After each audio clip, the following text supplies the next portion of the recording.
Kotse ba? Feel kotse na.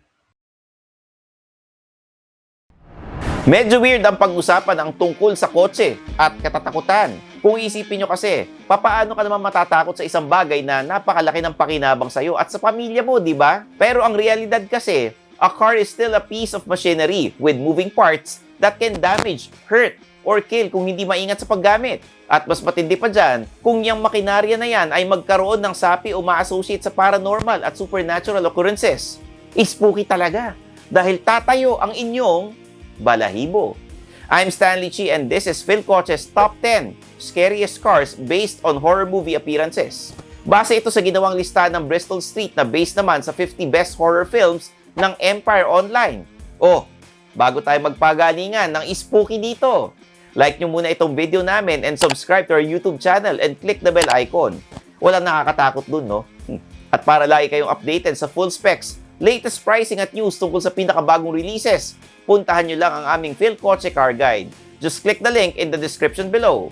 Itong listahan natin ay based sa 690 vehicles na lumabas sa 50 best horror films. Dahil kadalasan Hollywood ang nangunguna sa ganyang genre ng pelikula, halos lahat ng models sa compilation na ito ay American cars. Number 10, ang Ford Transit. Parang gentle giant ang datingan nitong sasakyang ito kung tutuusin. Pwedeng pang business o kaya naman kung hahatakin nyo ang buong basketball team ng barangay. Pero alam nyo bang na-feature na ang Transit sa 6 na horror movies? Lalo na yung previous generations niyan. Parang nangunguha ng kung sino-sino ang itsura. May Ford Transit na rin sa Pilipinas. Ewan ko lang if gagamitin ni Chris Aquino yan sa next na horror film niya. Number 9, ang Ford Mustang.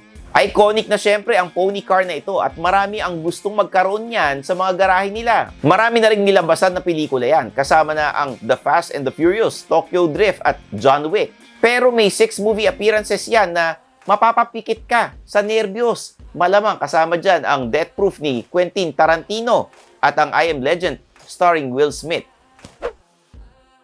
Number 8, Ford na naman. This time, ang Escort. Oh, ibang Escort na naman ang iniisip nyo Iba to. Anyway, 6 na horror movies din ang pinaggamitan ng modelong yan, kasama na ang The Haunted House of Horror noong 1969 na may Ford Escort Van Mark I at ang Ford Escort Estate Mark II na nakita sa Hammer House of Horror noong 1978. Number 7, German naman tayo with the Volkswagen Beetle. Synonymous ang sasakyang ito at tipid sa tibay bukod pa sa hippie culture noong 60s at 70s. Nevertheless, 7 ang naging horror movie appearances ng tinatawag na Kotseng Kuba. Naalala ko yung usual na assistant ng mga mad scientist. Kasama ang sikat na The Shining ni Stephen King. Hindi lang pala pang peace sign ng mga groovy nating parents at grandparents ang hatid ng Beetle. Nagbabadya rin ng rest in peace sa horror movies na kitatatampukan nito. Number 6, ang Ford Country LTD Squire. Sa mga hindi naabutan nito, isa siyang station wagon. Basically, 5-seater car na may malaking cargo space sa likod. Mas spacious pa sa trunk ng isang typical sedan. Doon pa lang sa pagkalaki-laking rear overhangs at exterior wood paneling niya, nakakatakot na. Horror! Pero pagdating sa horror movies, 7 din ang naging appearances nito. One of the most popular being the Rocky Horror Picture Show noong 1976. Ano yung paborito niyong Pokemon? Gusto ko yung mga basa. Ang ganda ng pangalan, Squirtle. Ano ako, Charizard. Nung bata pa ako, Charizard talaga. Ako yung Snorlax. Para Hagabol. Kinakama mo lahat, pati Snorlax ha. Majin Buu. For the full episodes, follow Shift Happens on Spotify. Click nyo lang yung link sa itaas or sa description sa ibaba.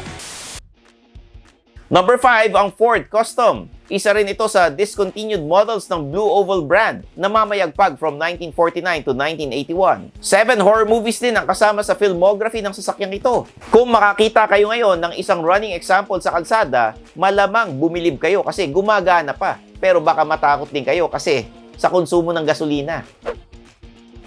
Number 4, the Chevrolet CK Series. Pickup trucks yan. Yung C denotes rear-wheel drive variants habang yung K is for 4-wheel drive models. Ginawa ng General Motors ang mga modelong yan from 1960 to year 2002 at eventually, naging basis para sa full-size SUVs ng GMC at Chevrolet.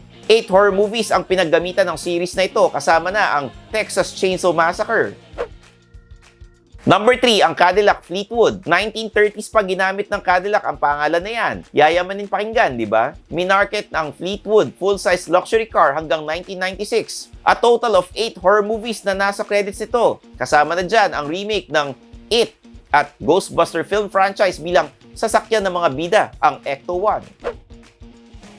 Number 2, ang Ford Crown Victoria. Full-size sedan din ito, madalas ginagamit bilang taxi sa Amerika. Bukod pa sa pagiging police car at government vehicle, may kalakihan ng sukat. Body on frame ba naman ang kaha? More on 700 films ang kinatatampukan ng Crown Vic at siyam doon ay horror films.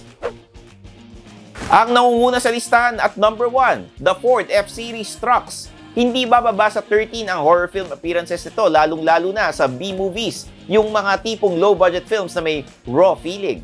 Ang isa sa pinaka-memorable roles ito ay sa pelikulang Maximum Overdrive, kung saan sinaniban ang mga makina at sasakyan para pumatay ng tao matapos tumawid ang isang bulalakaw sa planeta natin.